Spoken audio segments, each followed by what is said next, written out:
Especially if we have a sound sleep, then we can go to the deeper level. There's 4 levels of consciousness: Jagrata, Swapna, Susupti, and Turiya. Turiya is where you actually see the Atma. You see the difference between the soul and the body. So usually people are just in the first level of Swapna. So the dreams are they're significant sometimes. So on our own, when we have what's called spiritual dreams,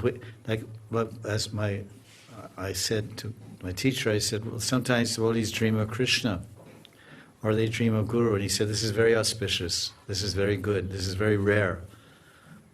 Some people, maybe it happens all the time. That's your private treasure. And we're not inquiring about anyone's private treasures.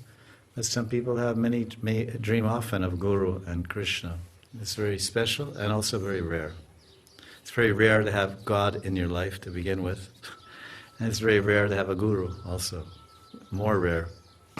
Many people have God in their lives, but they don't have any realized or any Guru. They don't have that fortune. Everyone has God in their heart, knowingly or unknowingly. So that's pretty common. But God, Guru in the heart and Guru in the mind, that's a little more rare.